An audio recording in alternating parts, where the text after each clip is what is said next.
Hello बच्चों, so welcome back to my YouTube channel. आज हम स्टार्ट करने जा रहे हैं क्लास 10th का मैथ का चैप्टर नंबर 2 बहुपद। इससे पहले हमने चैप्टर नंबर 1 कंप्लीट किया है और आज हम चैप्टर 2 स्टार्ट करने जा रहे हैं। ठीक है, तो चलिए स्टार्ट करते हैं। बहुपद, सबसे पहले बहुपद क्या है? देखिए, ऐसे बीजीय व्यंजक जिनमें चर राशियाँ केवल ऋणेतर पूर्णांक, धनात्मक तथा शून्य घात के रूप में हो, बहुपद कहलाते हैं। अब इसमें आपको 3 ऐसे हार्ड वर्ड लगे होंगे जो आपको समझ में नहीं आए होंगे। पहला क्या है? बीजीय व्यंजक, दूसरा चर राशियाँ और तीसरा ऋणेतर पूर्णांक। तो अगर आपने ये तीनों समझ लिया तो आपको ये डेफिनेशन बहुत अच्छे से याद हो जाएगी। देखिए, बीजीय व्यंजक क्या होते हैं? बीजीय व्यंजक कोई भी x या फिर अचर पद जो होते हैं वो क्या हो, गुना में हो, भाग में हो या फिर जोड़ घटा में हो, वो क्या कहलाते हैं? बीजीय व्यंजक। फिर दूसरा है चर राशियाँ। चर राशियाँ क्या होती है? देखिए, चर राशियाँ होती हैं हमारी, चर आपको पता है x, y, z को हम क्या कहते हैं? चर राशियाँ। और अचर क्या होती है हमारे? अचर होती है हमारी 1, 2, 3, इस तरह की संख्याएं जो होती है, संख्याओं को हम क्या कहते हैं? अचर। और जो हमारे x, y, z होते हैं ये क्या कहलाते हैं? चर राशियाँ। ठीक है, तो ये इन्होंने कहा है कि ऐसे बीजीय व्यंजक जिनमें चर राशियाँ केवल ऋणेतर पूर्णांक घात। ऋणेतर पूर्णांक क्या है? ऋणेतर पूर्णांक का मतलब है जो पॉजिटिव संख्या हो, +1 हो, +2 हो और +3, मतलब प्लस की संख्या है वो क्या प्लस की संख्या है, और साथ ही साथ शून्य, ये दोनों आपस में मिलकर क्या कहलाएगा? ऋणेतर पूर्णांक। क्या कहलाएगा ये? ऋणेतर पूर्णांक। ठीक है, ये क्या होते हैं? ऋणेतर पूर्णांक। ठीक है, अब आपको बीजीय व्यंजक भी पता है, चर राशियाँ भी पता है और ऋणेतर पूर्णांक भी पता है। ठीक है, अब हमें बताना है कि बहुपद क्या है। देखिए, अगर हमारी कोई संख्या दे दी हमने 3x² + 2x + 1, इस इक्वेशन में जो चर राशियाँ है, चर क्या है? x, y, z। ठीक है, और बीजीय व्यंजक हमने कहा था जिसमें अचर और चर राशियाँ क्या हो, गुना में हो या फिर जोड़ में हो। देखिए, इसके आगे कैसा निशान है? कुछ नहीं दे रखा, तो ये कैसी संख्या है? प्लस की है। ये कैसी संख्या है? ये भी प्लस की है और ये भी प्लस की है। ठीक है, तो ये इस तरह से जब हमारी चर और अचर प्लस में हो एक साथ, तो क्या हो? जोड़ में हो, घटा में हो, तो वो क्या कहलाता है? बीजीय व्यंजक कहलाता है। इन्होंने कहा है जिनमें चर राशि, देखिए इसमें चर राशि है, चर राशि क्या होनी चाहिए? चर राशि की जो घात है वो क्या होनी चाहिए? प्लस की होनी चाहिए या फिर शून्य हो। यहाँ पर x की पावर क्या है? x की पावर यहाँ पर कुछ नहीं है, तो हम क्या मान लेते हैं? x की पावर 0। ठीक है, यहाँ पर x की पावर कितनी है? 1 है।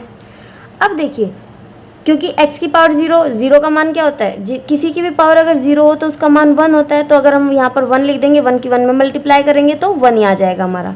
ठीक है, तो देखिए इस तरीके से ये क्या है? हमारे एक बहुपद कहलाएगा ये, जिसमें क्या हो? घात जो हो अचर राशि की वो क्या हो? एक ऋणेतर पूर्णांक हो, या मतलब प्लस की संख्या हो या फिर शून्य हो। यहाँ पर x की पावर 2 है, यहाँ पर x की पावर 1 है, यहाँ पर x की पावर 0 है। तो इस तरीके से ये जो संख्या हमारी बनी, ये क्या है? हमारी एक बहुपद है। ये क्या कहलाएगा? हमारा एक बहुपद। आई होप कि आपको बहुपद समझ में आया होगा। अब देखिए, दूसरा हमारा क्या है? बहुपद की घात। बहुपद की घात क्या होती है? हमें ये समझना है। किसी बहुपद में चर की उच्चतम घात वाले पद को के घातांक को बहुपद की घात कहते हैं। देखिए, जैसे भी हमारे यही उदाहरण था, इसमें क्या था? 3x² + 2x1 + 1। ठीक है, x की पावर 0, इसका मतलब 1 ही आएगा। अब देखिए, इसमें अगर हम कहें कि बहुपद की घात बताइए, ये एक पूरा बहुपद है। ठीक है, जिसमें इस तरह से हमारी चर राशियाँ क्या हो? ऋणेतर पूर्णांक की घात के रूप में हो, वो क्या कहलाता है? हमारा बहुपद कहलाता है। ये हमें पता लग गया कि ये एक बहुपद है।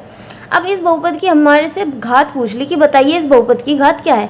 तो देखिए, इसमें तो 2 भी घात है, 1 भी घात है और 0 भी घात है। तो क्या आप सभी को बताएंगे कि इसकी घात 2 भी है, 1 भी और 0 भी है? नहीं, इसकी घात क्या बनेगी? जो इसकी हाईएस्ट पावर होगी। देखिए, x की हाईएस्ट पावर जो भी, अगर x की जगह y भी है, अगर y की रूप में इक्वेशन बन रही है, तो उसमें भी हमें क्या देखना है? उसकी हाईएस्ट पावर। जो भी चर संख्या है हमारी, उसकी हाईएस्ट पावर देखेंगे क्या है। तो देखिए, x की हाईएस्ट पावर क्या है? 2। तो उच्चतम घात जो होती है वही बहुपद की घात कहलाती है। तो इसमें बहुपद की घात क्या कहलाएगी? 2। इसमें बहुपद की घात क्या है? 2। अगर मैं आपको एक क्वेश्चन दूँ, 4x की पावर 3 + 2x² + x + 3, ये कोई एक बहुपद है। इस बहुपद की घात है, बहुपद की घात बराबर कितनी आएगी, हाईएस्ट पावर देखिए इस इक्वेशन की क्या है, 3। क्या है इसकी हाईएस्ट पावर 3, तो इसकी घात क्या आई 3, यही इसका आंसर होगा। ठीक है, इस तरीके से आप किसी भी बहुपद की घात पता कर सकते हैं और बता सकते हैं। ठीक, देखिए इसके बाद क्या है, बहुपद के प्रकार। बहुपद के प्रकार देखिए 4 रूप के में होते हैं, रेखिक बहुपद, द्विघात बहुपद, त्रिघात बहुपद और चतुर्थ घातीय बहुपद। सबसे पहले रेखिक बहुपद। तो रेखिक बहुपद क्या होता है, देखिए ax प्लस के b, यहाँ पर x की पावर a b क्या है, कोई भी पूर्णांक है। ठीक है, पूर्ण संख्या है।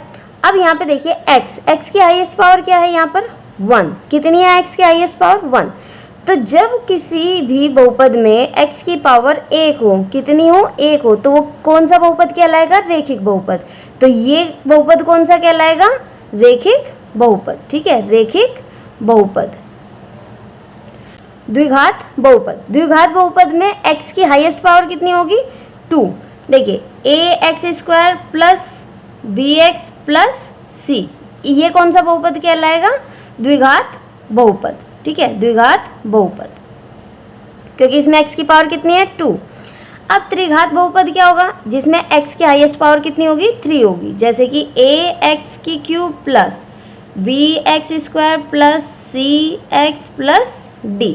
तो ये कौन सा बहुपद कहलाएगा, त्रिघातीय बहुपद। कौन सा बहुपद कहलाएगा, ये त्रिघातीय बहुपद। इसमें x की हाईएस्ट पावर क्या है, बताइए x की हाईएस्ट पावर क्या है 3, तो ये कौन सा बहुपद कहलाएगा, त्रिघातीय बहुपद। ठीक है, अब इसके बाद है चतुर्थ घातीय बहुपद। अब चतुर्थ घातीय बहुपद क्या होता है, देखिए जिसमें x की हाईएस्ट पावर क्या हो 4 हो, यानी कि ax की पावर 4 प्लस ax की पावर 3 bx की power 3 plus cx square plus dx plus e।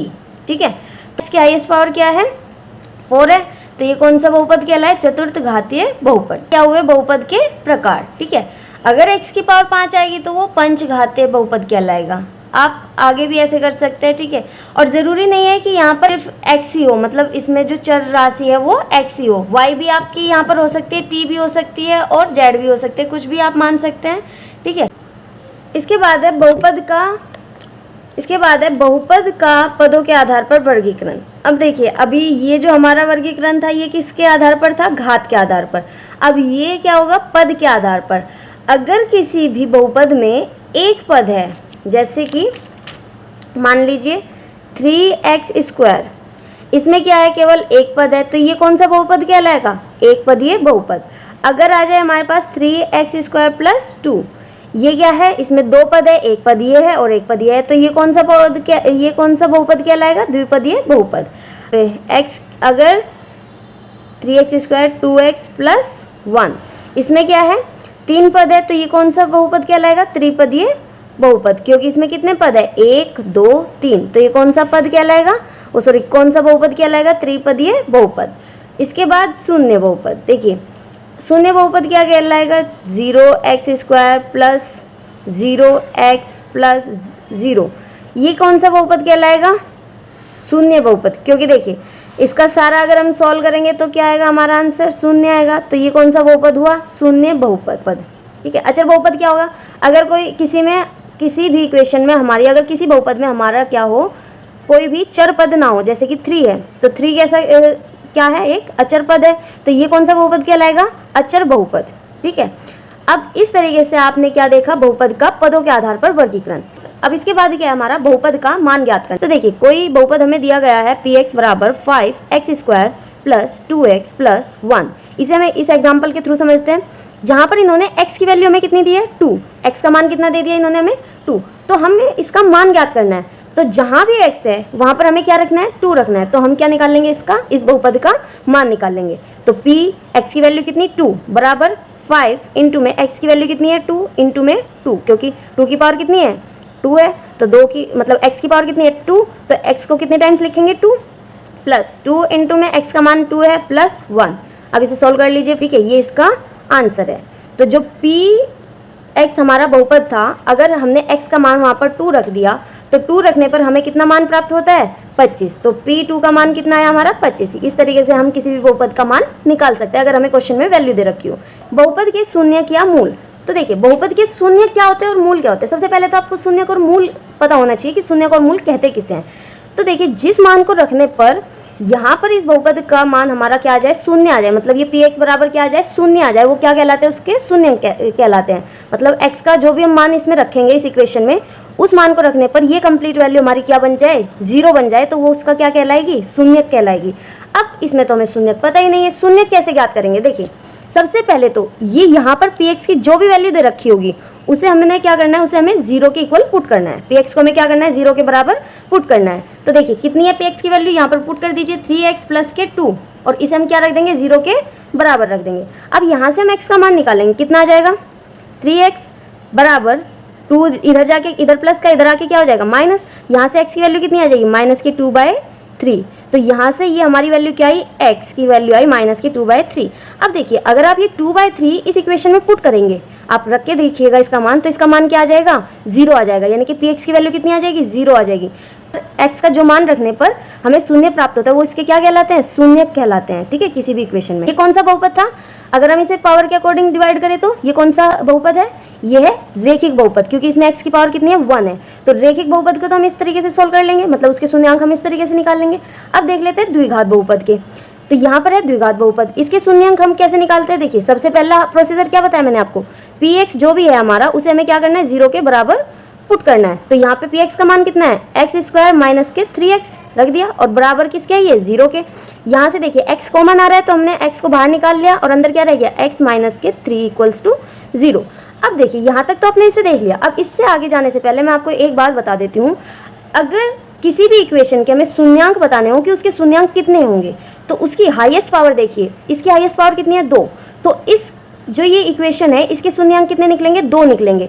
अब इसकी हाईएस्ट पावर क्या थी, 1 थी, तो इसके शून्यांक कितने हुए, सिर्फ 1 हुआ। लेकिन यहाँ पर हमारे इसकी हाईएस्ट पावर कितनी है, 2, तो इसके शून्यांक भी हमें 2 मिलेंगे। अब शून्यांक हम यहाँ से कैसे निकालेंगे, देखिए एक बार तो हम x का मान यहाँ से निकालेंगे, यहाँ से x माइनस के 3 बराबर ये 0 है, x इसके साथ गुना में इधर आके भाग में चला जाएगा, तो x को किसी भी संख्या को 0 से भाग देने पर 0 मिलता है। तो यहाँ से x का मान हमारा कितना आ जाएगा, 3 आ जाएगा। ठीक है, अब ये तो हुआ एक मान। अब हमें क्या पता है कि जितनी भी हाईएस्ट पावर होगी उसके मान उसके शून्यांक उतने ही होंगे।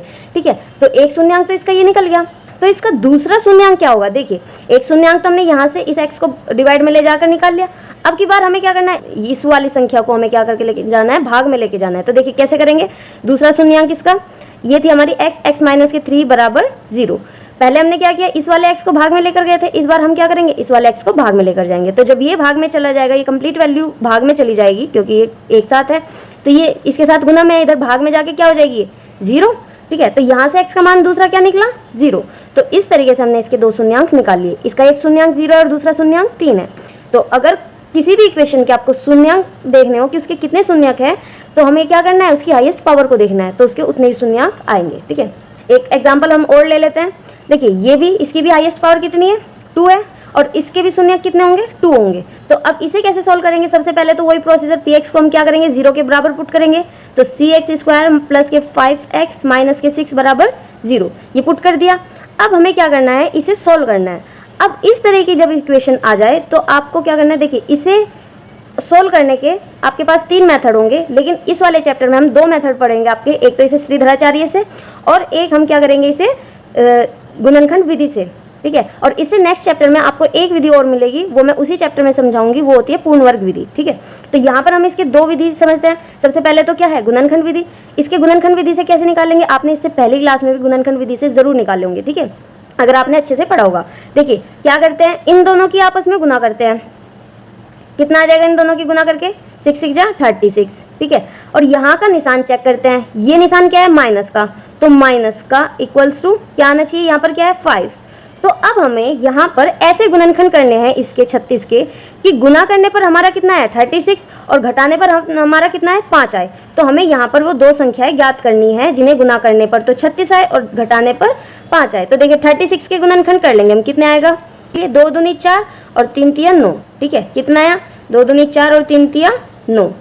तो देखिए 9 4 जा कितना आ जाएगा 36, और अगर हम 9 में से 4 को घटाएं तो हमें क्या मिलेगा 5 मिलेगा। तो हमने देखा, मतलब इन सारों की गुना करके हमें नहीं देखना, इनमें से हमें ऐसे पेयर्स बनाने हैं, मतलब ऐसी कंडीशन निकालनी है इनकी कि हमारा क्या है, गुना करके तो हमारा 36 आए और घटा के हमारा 4 आए। देखिए अगर मैं ये करूँ 2 दूनी 4 और 3 चौक 12, 12 में से 3 घटाऊँ, ठीक है, 12 एक हमारा पोजीशन क्या बनेगा 12 और 3, 12 में से 3 घटाने पर कितना आएगा 9 आएगा, ठीक है, लेकिन हमें क्या चाहिए 5 चाहिए, तो यानी कि ये वाली कंडीशन फेल होगी। फिर मैं कैसे कर सकती हूँ 3 दूनी 6 और 3 दूनी 6, ठीक है, एक ये वाला पेयर बना लिया, एक ये वाला पेयर बना लिया, 3 दूनी 6 और 3 दूनी 6, ठीक है, 6 में से 6 की गुना करके 6 में 36 तो आ जाएगा, लेकिन 6 में से 6 घटा के हमारा कितना आएगा 0 आएगा, तो ये वाला पेयर भी हमारा कैंसिल हुआ। तो हमारा जो पेयर है सही वो क्या बन रहा है 9 और 4 का, 9 की 4 में मल्टीप्लाई करके हमारा 36 मिल रहा है, और 9 में से 4 घटा के हमारा कितना मिल रहा है 5 मिल रहा है। तो हम किस पेयर को लेंगे 9 और 4 के, यानी कि दो संख्या है वो हमारी क्या आ जाएगी 9 और 4, कि 9 की गुना 4 में करेंगे तो 36 और 9 में से 4 घटाएंगे तो 5 हमें मिल रहा है। तो अब हम क्या करेंगे इस इक्वेशन में इसे पुट कर देंगे। देखिए सबसे पहले तो 6x² तो एज इट इज लिखेंगे 6x², फिर क्या है प्लस, अब ये पेयर हमारा क्या बना 9 और 4 का, इसे हम यहाँ पे रखेंगे कि 9 में से 4 माइनस करेंगे तो हमारा कितना आया 5 आया, और साथ में यहाँ पे क्या था माइनस के 6 कर दिया। अब इसे सोल्व कर लीजिए, बस सिंपल है, ये तो आपने सोल्व कर ही रखा होगा पिछली क्लास में। 9 के x में मल्टीप्लाई करेंगे 9x, माइनस 4 के x में मल्टीप्लाई करेंगे 4x और माइनस के 6। अब देखिए यहाँ से इस दो वैल्यू में से देखेंगे और इन दो वैल्यू में से देखेंगे, यहाँ से कॉमन क्या आ रहा है हमारा x, तो और साथ में संख्याओं में से देखेंगे, संख्याओं में से क्या कॉमन आ सकता है 3, क्योंकि दोनों किससे डिवाइड हो सकते हैं 3 से, तो अंदर क्या बचेगा 3 2 जा 6 और एक x हमने बाहर निकाल लिया था, एक x रह गया, प्लस 9 कितने टाइम्स कटेगा 3 टाइम्स, x हमने बाहर निकाल लिया था, फिर माइनस इन दोनों में से क्या कॉमन आ सकता है 2, तो 2 हम बाहर निकाल लेंगे, कितना आएगा, देखिए जब बाहर माइनस हो तो अंदर का निशान चेंज हो जाता है, तो यहाँ पे कितना आ जाएगा 2x और निशान यहाँ पर माइनस का है, तो यहाँ पर क्या हो जाएगा जब बाहर माइनस हमारा है तो यहाँ पर हो जाएगा प्लस, कितना आ जाएगा 3। अब देखिए अंदर की इन दोनों में कॉमन क्या आ रहा है 2x प्लस के 3, और दूसरा अंदर यहाँ पे क्या रह जाएगा 3x माइनस के 2, जब हमने ये दोनों में वैल्यू आ रही थी बाहर कॉमन निकाल ली तो अंदर यहाँ पर क्या बचा 3x माइनस के 2, ठीक है। अब ये दो हमारे पेयर हमें शून्यांक हमें एक तरीके से मिल गए। देखिए एक बार हम x का मान यहाँ से निकालेंगे और एक बार हम x का मान यहाँ से निकालेंगे, इन्हें 0 के इक्वल पुट करके। देखिए यहाँ पर कर देती हूँ मैं, कितना आ जाएगा ये 2x प्लस के 3 को 0 के इक्वल पुट कीजिए तो कितना आ जाएगा, यहाँ से x की वैल्यू x बराबर आ जाएगा, इधर माइनस ये 3 इधर प्लस का इधर आके माइनस के 3, और ये x इसके साथ गुना में है और 2 इसके साथ गुना में है तो यहाँ जाके भाग में आ जाएगा, ठीक है। तो एक x का मान कितना आ गया माइनस के 3/2। अब यहाँ से x का मान निकालिए 3x माइनस के 2 इक्वल्स टू 0, इसे पुट करेंगे कितना आ जाएगा, देखिए x एज इट इज रखा है यहाँ पे 3x, ये इधर प्लस के 2 है, इधर सॉरी माइनस के 2 है, इधर आके प्लस के 2 बन जाएगा, और ये इसके साथ गुना में था इधर आके भाग में आ जाएगा। तो दूसरा मान कितना आया इसका 2/3। तो इस तरीके से आपको ये गुणनखंड विधि आनी चाहिए। इसी क्वेश्चन को हम किससे करेंगे श्रीधराचार्य सूत्र से या द्विघाती सूत्र। अब इसे द्विघाती सूत्र क्यों कहते हैं, क्योंकि जिसकी पावर 2 होगी उसी में ही ये फॉर्मूला यूज करेंगे, इसीलिए इसे द्विघाती सूत्र भी कहते हैं, ठीक है। तो चलिए देखते हैं इसे। x बराबर क्या होता है, ये फॉर्मूला हमारा माइनस के b plus minus under root में b स्क्वायर माइनस के 4ac डिवाइड बाय 2a, ये होता है हमारा द्विघाती सूत्र या फिर श्रीधराचार्य सूत्र जिसे हम कहते हैं, ठीक है। अब देखिए जो क्वेश्चन हमने अभी किया है सेम उसी क्वेश्चन को मैं आपको इससे करके दिखाऊंगी, और इससे करने पर भी हमारे शून्यांक वही आएंगे, ठीक है। तो देखिए सबसे पहले हमारी इक्वेशन क्या थी 6x² प्लस 5x माइनस के 6 इक्वल्स टू 0, ये हमारी इक्वेशन है। यहाँ से हमें देखिए इस फॉर्मूले में आपको b a और c कुछ दिखाई दे रहा होगा। अब ये b a c है क्या, वो हमें इस इक्वेशन से पता चलता है। यहाँ पर x² का जो भी गुणांक होता है वो हमारा क्या होता है a की वैल्यू, जो x का गुणांक होता है वो हमारी होती है b की वैल्यू, और यहाँ पर जो भी संख्या होती है वो हमारी होती है c की वैल्यू। तो देखिए निकाल लेते हैं, a की वैल्यू कितनी आ गई 6, b की वैल्यू कितनी आ गई 5 और c की वैल्यू कितनी आ गई माइनस के 6। ये निशान के साथ हम उठाएंगे, जो भी वैल्यू होगी वो हमें क्या उठानी है निशान के साथ। ये दोनों क्या थी 6 के आगे कोई निशान नहीं, यानी कि प्लस किया तो इसलिए प्लस की संख्या, ये 5 भी प्लस का था, 5 प्लस का, ये माइनस का इसलिए ये माइनस का, ठीक है। अब कुछ नहीं करना, हमें डायरेक्ट बस इस फॉर्मूले में पुट करना है। देखिए कितना आ जाएगा x अब इसे सोल्व कीजिए, माइनस के 5 प्लस माइनस कितना आ जाएगा इसे सोल्व करके, 5 पंजे 25 और 25 माइनस इससे सोल्व करके कितना आ जाएगा 1। देखिए माइनस माइनस क्या हो जाएगा यहाँ पर प्लस, कितना आ जाएगा 144, इनके आपस में गुना करके डिवाइड बाय 6 दूनी 12। ठीक है, अब देखिए माइनस के 5 प्लस माइनस अंडर रूट में जब हम इसे सोल्व करेंगे कितना आ जाएगा 169। ठीक है, और अपॉन में 12। ठीक है, 169 किसका वर्गमूल होता है, जब हम इसका वर्गमूल करेंगे कितना आ जाएगा 13, कितना आएगा 13। अब इसके बाद हमें क्या करना है, बच्चों को कन्फ्यूजन हो जाती है कि यहाँ पर तो दो निशान है, एक प्लस का और एक माइनस का, तो क्या करना है। देखिए इसकी हाईएस्ट पावर क्या है 2 है, तो इस इक्वेशन के क्या होंगे 2 ही इसके शून्यक होंगे।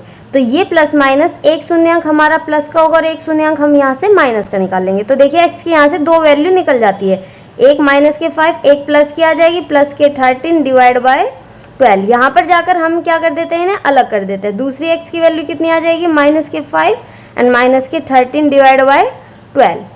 ठीक है, यहाँ तक तो बच्चे कर लेते हैं, लेकिन इसके आगे जाके बच्चों को कन्फ्यूजन हो जाती है कि अब क्या करना है। ठीक है, तो हम क्या करेंगे, एक बार ये प्लस का निकाल लिया और एक बार माइनस का, क्योंकि 2 पावर है तो इसके 2 ही शून्यांक निकलेंगे। ठीक है, यहाँ से कितना आ जाएगा, देखिए 13 में से 5 गए 8 और बड़ा कौन सा है 13, उसके आगे प्लस का निशान इसलिए प्लस की संख्या डिवाइड बाय 12। एक एक्स का मान ये आ गया। अब इसे सोल्व कर लीजिए, कितना आ जाएगा एक्स बराबर 2/3। ठीक है, यहाँ से एक्स की वैल्यू कितनी आ गई 2/3 और यहाँ से x की वैल्यू देख लेते हैं कितनी आ जाएगी, x बराबर कितना आ जाएगा माइनस माइनस ये करेंगे माइनस के 18 आ जाएगा। ठीक है, बड़ा 13 है उसके आगे माइनस का निशान इसलिए माइनस का डिवाइड बाय 12। इसे सोल्व करेंगे कितना आ जाएगा, यह आएगा हमारा 3/2 और कैसा निशान आएगा माइनस का। तो यहाँ से x की वैल्यू हमारी कितनी आएगी 3/2। ठीक है, तो इस तरीके से आप क्या करेंगे, 2 शून्यांक इसके निकाल लेंगे। तो हमने इस क्वेश्चन को कैसे करा, गुणनखंड विधि से भी सॉल्व किया और ये हमने किससे सॉल्व किया, श्रीधराचार्य के सूत्र से। तो देखिए x के यही शून्यांक आ रहे थे वहाँ पर भी और इस फॉर्मूले से भी हमारे यही शून्यांक निकले हैं। ठीक है, कोई सी भी विधि का आप यूज़ कर सकते हैं, गुणनखंड विधि से भी और इससे भी। इसी क्वेश्चन को हम एक विधि से और करेंगे, वो होती है पूर्ण वर्ग विधि, लेकिन वो हम इस चैप्टर में नहीं, वो आएगी चैप्टर नंबर 4 में। ठीक है, तो जब चैप्टर नंबर 4 आएगा हम उसे तभी पढ़ेंगे। ठीक है, इसके बाद है बहुपद के शून्यकों का ज्यामितीय रूप। तो हमें क्या करना है, बहुपद के जो शून्यक होते हैं उसका ज्यामितीय रूप निकालना है। ज्यामितीय रूप का मतलब क्या है, देखिए ज्यामितीय रूप का मतलब है क्या, कैसा ग्राफ बनेगा, मतलब उसकी स्ट्रेट लाइन में आएगा या फिर वो कर्व लाइन में आएगा, कैसा उसका ग्राफ बनेगा वो हमें देखना है। तो सबसे पहले हम देख लेते हैं रेखिक बहुपद का। रेखिक बहुपद जो है उसका ग्राफ कैसा आएगा, अगर कोई हमारे पास रेखिक बहुपद है वो ग्राफ पर किस तरीके से, वो कर्व लाइन में आएगा या स्ट्रेट लाइन में आएगा, ये हमें देखना है। वैसे तो रेखिक जो बहुपद होता है उसका स्ट्रेट लाइन में बनता है, लेकिन मैं आपको ये एक एग्जांपल के थ्रू करके भी बताऊंगी कि कैसे स्ट्रेट लाइन में आएगा। देखिए रेखिक बहुपद, ठीक है, रेखिक बहुपद में हम एक एग्जांपल ले लेते हैं। मान लिया y इक्वल्स टू हमें दिया है 2x प्लस के 3। ठीक है, ये हमें दिया गया है, मान लिया हमने, ये कोई एग्जांपल हमने ले लिया। ठीक है, इसमें हमें सबसे पहले x की वैल्यू खुद से रख के देख लेनी है, x के हम कितने मान रख सकते हैं और x के कितने मान रख के हम y का मान निकाल सकते हैं। तो सबसे पहले हमने मान लिया x का मान 0 मान लिया, तो जब हम x का मान 0 रखेंगे तो y का मान क्या निकलेगा, देखिए यहाँ से जब इसकी वैल्यू हम 0 रख देंगे, 2 की 0 में मल्टीप्लाई करेंगे तो 0 बन जाएगा, तो हमारे पास क्या बचेगा 3। इसे तो देखिए x का मान 0 रखने पर y का मान हमें कितना मिला 3 मिला। अब x का मान क्या रख लेते हैं 1 रख लेते हैं, तो देखिए y का मान कितना आ जाएगा, 2 इंटू में 1 करेंगे, इस इक्वेशन में पुट कर देंगे x का मान 1, 2 इंटू में 1 प्लस के 3 कितना आ जाएगा हमारा y का मान 5। ठीक है, तो यहाँ पर 1 रखने पर, x का मान 1 रखने पर 5 का कितना मान आया 5 आया। फिर x का मान हम मान लेते हैं 2, एक मान हमने इसका मान 2 रख लिया, तो देखिए y का मान कितना आ जाएगा, जब हम इसमें इक्वेशन में x का मान 2 रखेंगे तो 2 2 जा 4 प्लस के 3 कितना आ जाएगा 7। ठीक है, तो यहाँ से x का मान 2 रखने पर y का मान हमें कितना मिला इस इक्वेशन में 7। तो ये हमने कुछ मान नोट किए x और y के। x का हम अपनी साइड से, ज़रूरी नहीं कि आप यही रखें, आप कुछ भी x का मान रख सकते हैं और उससे हम y का मान नोट कर लेंगे। ठीक है, तो अब देखिए इन जो ये हमारे मान आए इसे हम ग्राफ पर कैसे दर्शाते हैं वो देखिए। ये होती है जब हम x और y का ग्राफ बनाते हैं। ठीक है, x हमारा क्षैतिज रेखा पर होता है और y हमारा ऊर्ध्वाधर रेखा पर, ठीक है। इधर की साइड हम ऊपर की साइड प्लस के y होता है और नीचे की साइड माइनस के y, इधर की साइड प्लस के x और इधर की साइड माइनस के x, और सेंटर में हमारा होता है मूल बिंदु जिससे जो होता है 0 0। दोनों यहाँ पर क्या है, x भी 0 है यहाँ पर और y का भी 0 होता है, ठीक है। अब देखिए सबसे पहला हमारा x 0 था और y उस वक्त क्या था, 3 था। तो जब हमारा x 0 था तो y की वैल्यू हमारी कितनी आई, 3 आई। तो सबसे पहला पॉइंट क्या आया यहाँ पे, 0 और 3, ठीक है।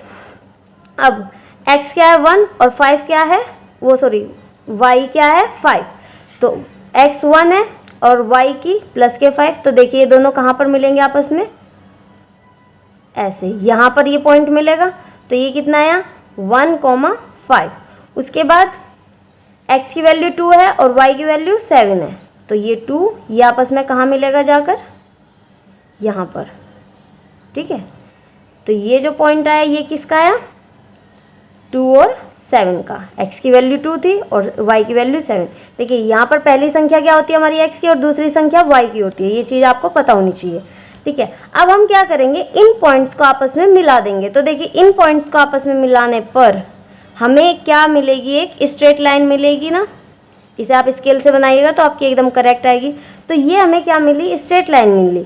अब ये स्ट्रेट लाइन x को किस पर काट रही है, एक बिंदु पर। कितने बिंदु पर काट रही है, एक बिंदु पर काट रही है। तो ये जो रेखा, जो मान हमने पुट करे, वो रेखा x को एक बिंदु पर काट रही है, इसलिए इसके कितने शून्यक होंगे, केवल एक शून्यक होगा। जो करके कैसे पता लगाते हैं कि उसके एक शून्यक है, ये 2 शून्यक है। जितने भी वो इस x अक्ष को जितने बिंदुओं पर काटेगा उतने ही उसके शून्यक होंगे, ठीक है। और वो शून्यक हम निकाल सकते हैं, जैसे अभी मैंने आपको निकाल के दिखाए हैं, ठीक है। शून्यक होगा केवल एक शून्यक। कितने शून्यक होगा उसका, एक, ठीक है, एक शून्यक होगा। अब वो शून्यक क्या होगा वो आप कैसे निकालेंगे, जैसे मैंने आपको बता रखा है। यहाँ से क्या करेंगे, से y की वैल्यू कितनी दे रखी है, 2x प्लस के 3। अगर आपको शून्यक भी निकालना है, अभी मैंने आपको निकलवा कर दिखा रखा है, वो आप निकाल सकते हैं अभी से खुद से, ठीक है। तो ये आप खुद करके देखिए, इसके शून्यक निकालिए। सिर्फ मैं बताना आपको ये चाहती थी कि बहुपद के जो शून्यक होते हैं वो रेखिक, जो हमारा ये ज्यामितीय निरूपण होता है, उस पर कैसे पता लगता है। इसके बाद है द्विघात बहुपद। देखिए हमने अभी रेखिक बहुपद का ज्यामितीय निरूपण देखा, या फिर उसे ग्राफ पर कैसे शो करते हैं वो देखा। तो जो रेखिक बहुपद है उसका ग्राफ कैसा है, एक स्ट्रेट लाइन। कैसा, एक स्ट्रेट लाइन आई जो x अक्ष को कितने बिंदुओं पर काटती है, केवल एक बिंदु पर काटती है। अब जो हमारा द्विघात बहुपद है उसका जो हमारा ग्राफ बनेगा वो बनेगा कुछ कर्व के टाइप का, इस तरीके से, ठीक है। ये x अक्ष को कितने बिंदुओं पर काटेगी, ये x अक्ष को 2 बिंदुओं पर काटेगा, ठीक है। क्योंकि हमें पता है द्विघात बहुपद में इसके कितने शून्यक होते हैं, 2। अगर कोई भी द्विघात बहुपद है जिसकी हाईएस्ट पावर 2 है, वो क्या होता है, द्विघात बहुपद। तो उसके कितने शून्यक होते हैं, जितनी उसकी हाईएस्ट पावर होती है। देखिए इसकी हाईएस्ट पावर 2 है तो इसके कितने शून्यक होंगे, 2। तो जो इसका हमारा ग्राफ बनेगा वो कुछ कर्व के टाइप का बनेगा, या तो इस तरीके से बन जाए या फिर ऐसे बन जाए, ठीक है।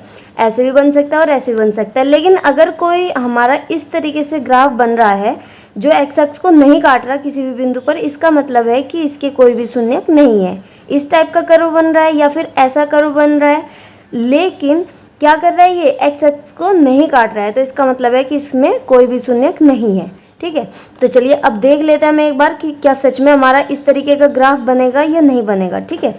तो देखिए सबसे पहले आप x और की कुछ भी वैल्यू रख सकते हैं, जो भी आपकी चॉइस है, ठीक है। तो सबसे पहले हम x की वैल्यू रखते हैं 0। तो 0 रखने पे देखिए y का मान कितना आता है, जब हम यहाँ पे 0 रख देंगे तो कितना बचेगा, -4 बचेगा। फिर x का मान कितना रख लेते हैं, 1 रख लेते हैं, तो कितना आएगा y का मान। जब हमने x का मान 1 रखा तो यहाँ पर कितना बन जाएगा, 1 -3 माइनस,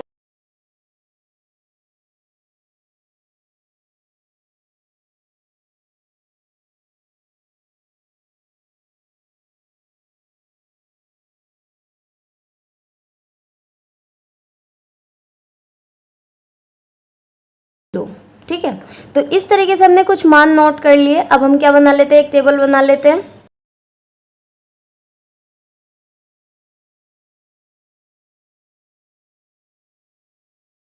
ठीक है, इस तरीके से हमने एक टेबल बना ली। अब हमें इस टेबल के जो मान है वो हमें क्या करना है, ग्राफ पर शो करना है कि देखते हैं द्विघात बहुपद का जो हमारा ग्राफ आता है वो किस शेप में आता है। ठीक है,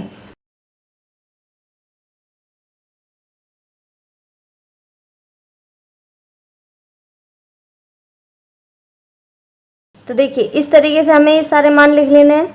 ये x की, ये y की प्लस एक्सिस होती है और ये माइनस, इधर x की प्लस होती है और इधर की साइड माइनस, और सेंटर में हमारा जो मूल बिंदु होता है वो क्या होता है, दोनों का शून्य और शून्य। ठीक है, अब देखिए जब x हमारा 0 था तो y कितना था, -4।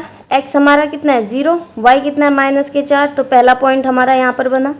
फिर जब x हमारा 1 था तो y कितना है -6, x 1 है तो ये कितना है -6, तो ये दोनों आपस में कहाँ पर मिलेंगे, इस पॉइंट पर मिलेंगे। ठीक है, इसके बाद -1 और 0, -1 और 0।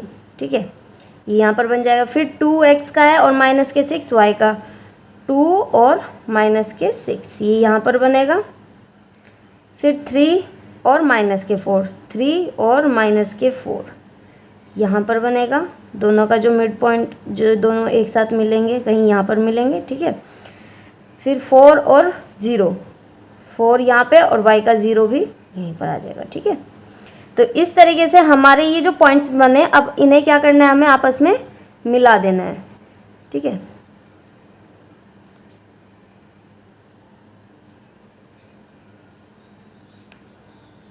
देखिए इन्हें मिलाकर हमारा क्या बना, एक कर्व की शेप में आया। तो ये जो कर्व बना हमारा, ये क्या कर रहा है कर्व, ये कर्व इसे एक्स अक्ष को कितने बिंदुओं पर काट रहा है, 2 बिंदुओं पर काट रहा है। ठीक है, तो इसका मतलब क्या है कि जो इस द्विघात बहुपद है ये, इसके कितने शून्यक होंगे, इसके 2 शून्यक होंगे। और मैंने आपको शून्यक निकालना सिखा दिया है श्रीधराचार्य सूत्र से भी और गुणनखंड विधि से भी, आप कोई सी विधि से भी उन्हें निकाल सकते हैं। ठीक है, तो ये ग्राफ हमारा किसका है, द्विघात बहुपद का। ठीक है, अगर ये कर्व हमारा कहीं इस तरीके से बनता कि ये एक्स अक्ष को नहीं काटता, कुछ इस तरीके से बन जाता ऊपर, या फिर ऐसे आ जाता नीचे, ठीक है, या फिर यहाँ पर बन जाता, यहाँ पर बन जाता ऐसे, लेकिन ये इस वक्त किसी भी एक्स अक्ष को किसी भी पॉइंट पर नहीं काट रहा, तो इसका मतलब क्या है, इसके कोई शून्यक नहीं होंगे। ठीक है, अगर ये एक्स अक्ष को किसी भी पॉइंट पर काट रहा है रेखा, अगर ये, चलो ये वाला मान मैं ना निकालती, तो मैं अगर इस रेखा को आगे बढ़ाती तो ये कहीं ना कहीं इस पॉइंट को काटता। ठीक है, अगर मैं ये वाला मान ना निकालती, लेकिन अगर मैं इन बिंदुओं को ही आगे बढ़ाती तो ये इस रेखा को, एक्स अक्ष को कहीं ना कहीं काट रहा था। तो इसका मतलब कि इसके 2 शून्यक हैं। लेकिन अगर ये इस एक्स अक्ष को कुछ इस तरीके से स्पर्श कर देता, ठीक है, एक्स अक्ष को क्या इस तरीके से ये स्पर्श करता, केवल ऐसे नहीं कि ये 2 पॉइंट्स पर इसे काटता, तो इसका मतलब क्या है, इसका मतलब ये है कि इसके जो द्विघात बहुपद है इसके कितने शून्यक है, शून्यक तो 2 है, लेकिन दोनों शून्यक क्या है, सेम है। क्या है, सेम है, समान है इसके दोनों शून्यक। तो आई होप कि आपको अब ग्राफीय निरूपण करना आ चुका होगा। ठीक है, आपको मैं एक्सरसाइज में कुछ क्वेश्चंस कराऊंगी, उन पर आप उन्हें करने के बाद आपको बहुत अच्छे से समझ में आ जाएगा। ठीक है, इसके बाद है द्विघात बहुपद के गुणांकों और शून्यकों के मध्य संबंध। देखिए हमें क्या बताना है, द्विघात बहुपद के जो गुणांक होते हैं और जो शून्यक होते हैं उनके मध्य में संबंध बताना है। देखिए मैंने आपको गुणांक भी बताया, चलिए देख लेते हैं। कोई इस तरीके से ax² plus bx plus c equals to 0, ये क्या है, ये द्विघात बहुपद का मानक रूप है। ठीक है, तो यहाँ पर ये जो x² का जो गुणांक होता है वो क्या होता है, a, x का जो गुणांक होता है वो होता है b, ये यहाँ पर क्या होता है, ये जो संख्या होती है वो होती है c। ठीक है, अब हमें इसके गुणांक और इस इक्वेशन के जो भी शून्यक होंगे, देखिए इसके गुणांक हमने माना, इसके गुणांक क्या है, गुणांक हमारा a, b और c है। x² का गुणांक यहाँ पर x² का लिख दीजिए, ये क्या है, x का गुणांक। ठीक, ये x की पावर 1 का गुणांक और ये x की पावर 0 का गुणांक। ठीक है, अब देखिए ये तो हो गए गुणांक। अब इसके शून्यक हम मान लेते हैं, माना हमने शून्यक क्या मान लिए, शून्यक हमने मान लिए, क्योंकि ये कैसी इक्वेशन है, द्विघात इक्वेशन है, द्विघात बहुपद है, तो इसके जो हमारे शून्यक आएंगे वो क्या आएंगे, वो 2 आएंगे, क्योंकि जितनी इसकी पावर होती है उतने ही शून्यक होते हैं। ठीक है, तो वही शून्यक हमने मान लिया, एक शून्यक हमने मान लिया अल्फा, दूसरा हमने मान लिया बीटा। ठीक है, अल्फा और बीटा हमने इसके शून्यक मान लिए। अब देखिए हमें इन गुणांकों और इन शून्यकों के बीच में संबंध बताना है कि क्या होता है। तो देखिए सबसे पहला संबंध आता है योगफल का। क्या? योगफल, गुणांकों और शून्यकों का योगफल। तो सबसे पहले देखिए योगफल क्या आएगा, अल्फा प्लस बीटा, इनका जो योग होता है वो किसके बराबर आता है, ये आता है माइनस के b अपॉन a। अब देखिए b क्या है, x का गुणांक, b क्या है, x का गुणांक, और a क्या है, x स्क्वायर का गुणांक, और अल्फा और बीटा क्या है, इसके शून्यक है इस इक्वेशन के। ठीक है, तो ये तो होता है इनके योग का संबंध कि अगर हम दोनों के शून्यकों को जोड़ें तो उनका योग किसके बराबर आता है, माइनस के b अपॉन a, x का गुणांक बटे x स्क्वायर के गुणांक के। अब इनका गुणनफल देख लेते हैं, गुणनफल, शून्यकों और गुणांकों का योगफल। देखिए शून्यकों का गुणनफल जब हम करते हैं तो वो क्या आता है, c अपॉन a के बराबर आता है। c क्या है हमारा, x0 का गुणांक, और a क्या है हमारा, x स्क्वायर का गुणांक। ठीक है, तो ये होता है इन शून्यकों और गुणांकों के बीच में संबंध कि इनका योगफल माइनस के b अपॉन a के बराबर होता है, शून्यकों का गुणनफल c अपॉन a के बराबर होता है। ठीक है, देखिए अब अगर आपको बोल दिया जाए क्वेश्चन में कि द्विघात बहुपद की समीकरण ज्ञात कीजिए, हमसे क्या पूछ ली, समीकरण पूछ ली, तो आप कैसे निकालेंगे वो समीकरण। देखिए x square as it is, यहाँ पर द्विघात बहुपद की समीकरण, द्विघात बहुपद की समीकरण ज्ञात करना। ठीक है, ये चीज़ आप लिख लीजिएगा। अब देखिए एक्स स्क्वायर प्लस, यहाँ पर होता है अल्फा प्लस बीटा का योग, और यहाँ पर x, फिर यहाँ पर प्लस अल्फा इंटू में बीटा इक्वल्स टू 0। अगर आपको शून्यक पता है, क्वेश्चन में दे रखे हैं, तो उन दोनों को ऐड करेंगे और उन दोनों का गुणनफल निकाल के यहाँ पर पुट कर देंगे। तो इस तरीके से आप क्या निकाल सकते हो, एक द्विघात बहुपद की समीकरण। ठीक है, तो चलिए आज की वीडियो हम अपनी यहीं पर समाप्त करते हैं। अगर आपको वीडियो पसंद आई हो तो प्लीज़ वीडियो को लाइक शेयर कीजिएगा और चैनल को सब्सक्राइब करना मत भूलिएगा। इससे नेक्स्ट वीडियो में हम इससे रिलेटेड कुछ उदाहरण करेंगे।